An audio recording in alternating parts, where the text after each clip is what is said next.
ओम शांति। 9 सितंबर 2020 की प्रातः मुरली बाप दादा की साकार महावाक्य है।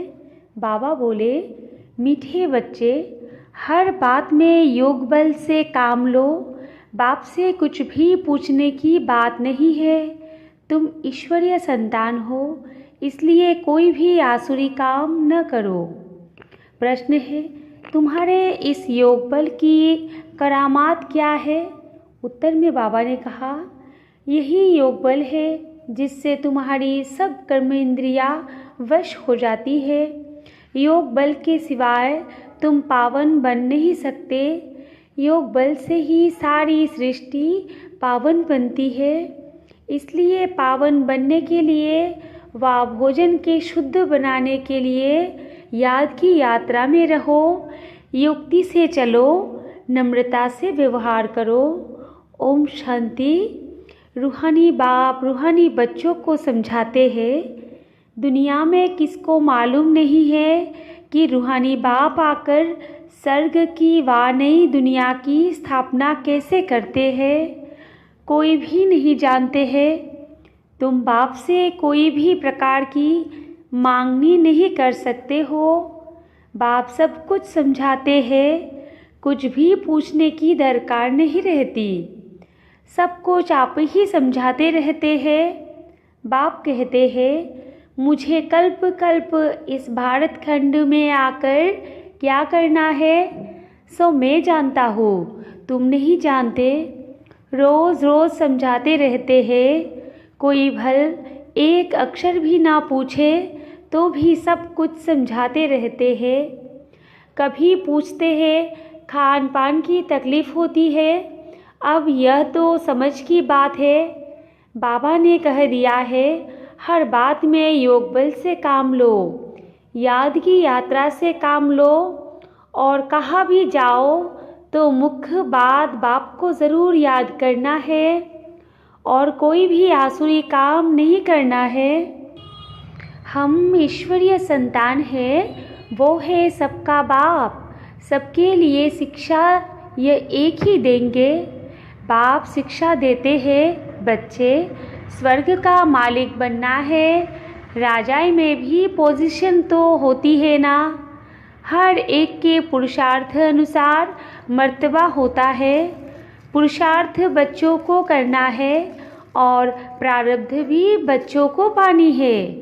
पुरुषार्थ कराने लिए बाप आते हैं।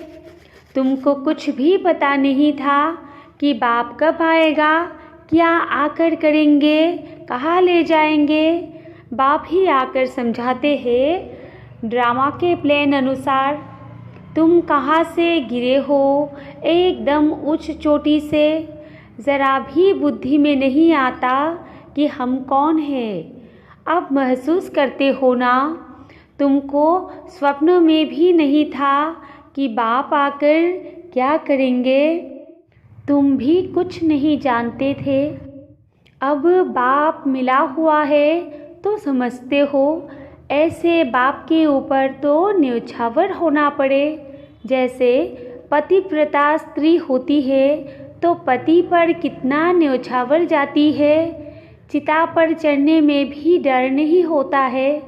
कितनी बहादुर होती है। आगे चिता पर बहुत चढ़ती थी। यहाँ बाबा तो ऐसी कोई तकलीफ़ नहीं देते हैं। भल नाम ज्ञान चिता है, परंतु जलने करने की कोई बात नहीं। बाप बिल्कुल ऐसे समझाते हैं जैसे मक्खन से बाल। बच्चे समझते हैं बरोबर जन्म जन्मांतर का सिर पर बोझा है। कोई एक अजामिल नहीं, हर एक मनुष्य एक दो से जास्ती अजामिल है। मनुष्य को क्या पता पास्ट जन्म में क्या क्या किया। अभी तुम समझते हो पाप ही किए हैं। वास्तव में पुण्य आत्मा एक भी नहीं है, सब है पाप आत्माएं। पुण्य करे तो पुण्य आत्मा बन जाए। पुण्य आत्माएं होती है सतयुग में। कोई ने हॉस्पिटल आदि बनाए, सो क्या हुआ, सीढ़ी उतरने से थोड़े ही बच जाएगा। चढ़ती कला तो नहीं होती है ना, गिरते ही जाते हैं। यह बाप तो ऐसा विवलेड है जिस पर कहते हैं जीते जी न्यौछावर जाए, क्योंकि पतियों का पति बापों का बाप सबसे ऊंच है। बच्चों को अभी बाप जगा रहे हैं। ऐसा बाबा जो स्वर्ग का मालिक बनाते हैं, कितना साधारण है। शुरू से बच्चियाँ जब बीमार पड़ती थी तो बाबा खुद उन्हों की सेवा करते थे। अहंकार कुछ भी नहीं। बाप दादा ऊँचते ऊँच है, कहते हैं जैसे कर्म मैं इनसे कराऊंगा या करूंगा, दोनों जैसे एक हो जाते हैं। पता थोड़ी ही पड़ता है बाप क्या करते हैं, दादा क्या करते हैं। कर्म अकर्म विकर्म की गति बाप ही बैठकर समझाते हैं। बाप बहुत उच्च है। माया का भी कितना प्रभाव है। ईश्वर बाप कहते हैं ऐसा मत करो तो भी नहीं मानते हैं। भगवान कहते हैं मीठे बच्चे, यो काम नहीं करना, फिर भी उल्टा काम कर देते हैं। उल्टे काम के लिए ही मना करेंगे ना। लेकिन माया भी बड़ी ज़बरदस्त है। भूले चुके भी बाप को नहीं भूलना है। कुछ भी करे, मारे अथवा कूटे, ऐसा कुछ बाप करते नहीं है। परंतु यह एक्सट्रीम में कहा जाता है। गीत भी है, तुम्हारे दर को कभी नहीं छोड़ेंगे, चाहे कुछ भी कहो। बाहर में रखा ही क्या है। बुद्धि भी कहती है जाएंगे कहाँ। बाप बादशाही देते हैं, फिर थोड़ी ही कभी मिलती है। ऐसे थोड़े ही है, दूसरे जन्म में कुछ मिल सकता है नहीं। यह पारलौकिक बाप है जो बेहद सुखधाम का तुमको मालिक बनाते हैं। बच्चों को देवी गुण भी धारण करने हैं, सो भी बाप राय देते हैं। अपना पुलिस आदि का काम भी करो, नहीं तो डिसमिस कर देंगे। अपना काम तो करना ही है। आँख दिखानी पड़ती है। जितना हो सके प्रेम से काम लो, नहीं तो युक्ति से आँख दिखाओ। हाथ नहीं चलाना है। बाबा के कितने ढेर बच्चे हैं। बाबा को भी बच्चों का औना मना ख्याल रहता है ना। मूल बात है पवित्र रहना। जन्म जन्मांतर तुमने पुकारा है ना, है पतित पावन, आकर हमको पावन बनाओ। परंतु अर्थ कुछ भी नहीं समझते। बुलाते हैं तो ज़रूर पतित है, नहीं तो बुलाने की दरकार नहीं, पूजा की भी दरकार नहीं। बाप समझाते हैं तुम अबलाओं पर कितने अत्याचार होते हैं, सहन करना ही है। युक्तियाँ भी बतलाते रहते हैं। बहुत नम्रता से चलो, बोलो आप तो भगवान हो, फिर यह काम मांगते हो। हथियाला बांधते समय कहते हैं मैं तुम्हारा पति, ईश्वर, गुरु सब कुछ हूँ। अब मैं पवित्र रहना चाहती हूँ, तो तुम रोकते क्यों हो। भगवान को तो पतित पावन कहा जाता है ना। आप ही पावन बनाने वाले बन जाओ। ऐसे प्यार से नम्रता से बात करनी चाहिए। क्रोध करे तो फूल की वर्षा करो। मारते हैं फिर अफसोस भी करते हैं। जैसे शराब पीते हैं तो बड़ा नशा चढ़ जाता है, अपने को बादशाह समझते हैं। तो यह विष भी ऐसी चीज़ है, बात मत पूछो। पछताते भी है, परंतु आदत पड़ी है तो वो टूटती नहीं है। एक दो बार विकार में गया, बस नशा चढ़ा, फिर गिरते रहेंगे। जैसे नशे की चीज़ें खुशी में लाती है, विकार भी ऐसे है। यहाँ फिर बड़ी मेहनत है। सिवाय योग बल के कोई भी कर्म इंद्रियों को वश नहीं कर सकते। योग बल की ही करामात है, तब तो नाम मशहूर है। बाहर से आते हैं यहाँ योग सीखने, शांति में बैठे रहेंगे, घर बार से दूर हो जाते हैं। वो तो है आधा कल्प के लिए आर्टिफिशियल शांति, किसको सच्ची शांति का मालूम ही नहीं। बाप कहते हैं, बच्चे तुम्हारा स्वधर्म ही है शांत। इस शरीर से तुम कर्म करते हो, जब तक शरीर धारण न करे तब तक आत्मा शांत रहती है, फिर कहाँ न कहाँ जाकर प्रवेश करती है। यहाँ तो फिर कोई सूक्ष्म शरीर से धक्के खाती रहती है। वो छाया के शरीर होते हैं, कोई दुख देने वाले होते हैं, कोई अच्छे होते हैं। यहाँ भी कोई भले मनुष्य होते हैं जो किसको दुख नहीं देते हैं, कोई तो बहुत दुख देते हैं, कोई जैसे साधु महात्मा होते हैं। बाप समझाते हैं, मीठे मीठे सिखलाते बच्चों, तुम 5000 वर्ष के बाद फिर से आकर मिले हो, क्या लेने लिए? बाप ने बताया है तुमको क्या मिलने का है। बाबा आपसे क्या मिलना है, यह तो प्रश्न ही नहीं। आप तो हो ही हेवनली गॉडफादर, नई दुनिया के रचयिता, तो ज़रूर आपसे बादशाही ही मिलेगी।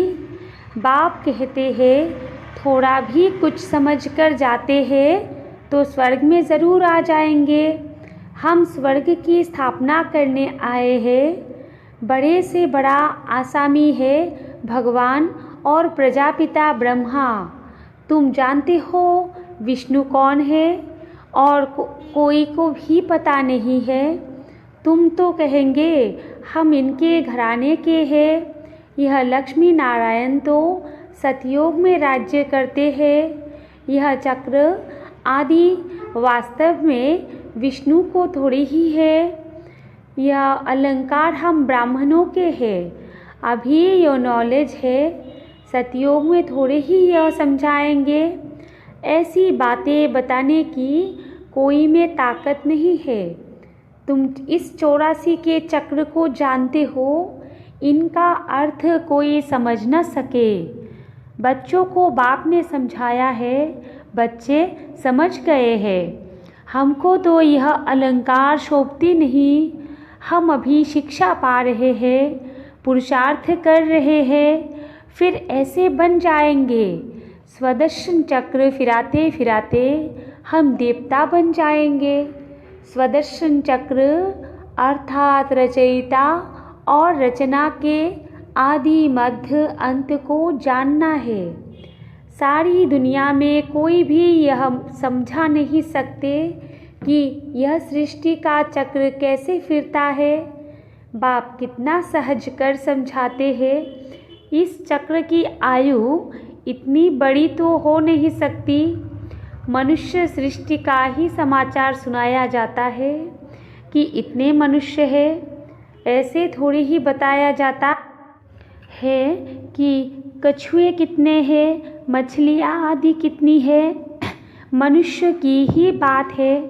तुमसे भी प्रश्न पूछते हैं, बाप सब कुछ बतलाते रहते हैं, सिर्फ उस पर पूरा ध्यान देना है। बाबा ने समझाया है, योग बल से तुम सृष्टि को पावन बनाते हो, तो क्या योग बल से खाना शुद्ध नहीं हो सकता है? अच्छा, तुम तो ऐसे बने हो, फिर कोई को आप समान बनाते हो। अभी तुम बच्चे समझते हो कि बाप आया है स्वर्ग की बादशाही फिर से देने, तो इनको रिफ्यूज़ नहीं करना है। विश्व की बादशाही रिफ्यूज़ की तो खत्म। फिर रिफ्यूज़ माना किचरे के डिब्बे में जाकर पड़ेंगे। यह सारी दुनिया है किचरा, तो इनको रिफ्यूज़ ही कहेंगे। दुनिया का हाल देखो क्या है। तुम तो जानते हो हम विश्व के मालिक बनते हैं। यह किसको पता नहीं है कि सतयुग में एक ही राज्य था, मानेंगे नहीं। अपना घमंड रहता है तो फिर ज़रा भी सुनते नहीं, कह देते यह सब आपकी कल्पना है, कल्पना से ही यह शरीर आदि बना हुआ है। अर्थ कुछ नहीं समझते, बस यह ईश्वर की कल्पना है, ईश्वर जो चाहे सो बनते हैं, उनका यह खेल है, ऐसी बातें करते हैं। बात मत पूछो, अभी तुम बच्चे जानते हो बाबा आया हुआ है। बुढ़िया भी कहती है बाबा हर 5000 वर्ष के बाद हम आपसे स्वर्ग का वर्षा लेते हैं। हम अभी आए हैं स्वर्ग की राजाई लेने। तुम जानते हो कि सभी एक्टर्स का अपना पार्ट है, एक का पार्ट न मिले दूसरे से। तुम फिर इसी ही नाम रूप में आकर इसी समय बाप से वर्षा लेने का पुरुषार्थ करेंगे। कितनी अथाह कमाई है।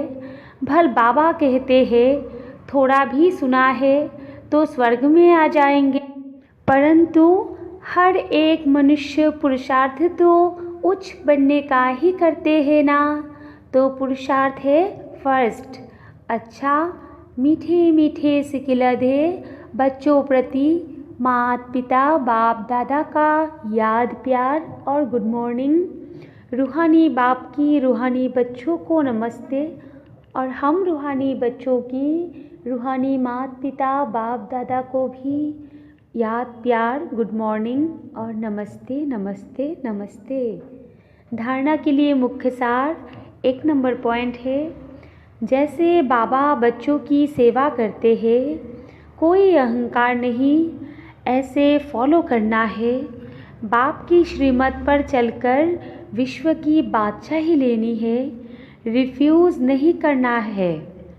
2 नंबर है, बापों का बाप पतियों का पति जो सबसे ऊंच है, विवलेट है, उस पर जीते जी न्योछावर जाना है। ज्ञान चिता पर बैठना है, कभी भूले चुके भी बाप को भूल उल्टा काम नहीं करना है। वरदान है, मास्टर ज्ञान सागर बन ज्ञान की गहराई में जाने वाले अनुभव रूपी रत्नों से संपन्न भव। विस्तार है, जो बच्चे ज्ञान की गहराई में जाते हैं वे अनुभव रूपी रत्नों से संपन्न बनते हैं। एक है ज्ञान सुनना और सुनाना, दूसरा है अनुभवी मूर्त बनना। अनुभवी सदा अविनाशी और निर्विघ्न रहते हैं, उन्हें कोई भी हिला नहीं सकता। अनुभवी के आगे माया की कोई भी कोशिश सफल नहीं होती।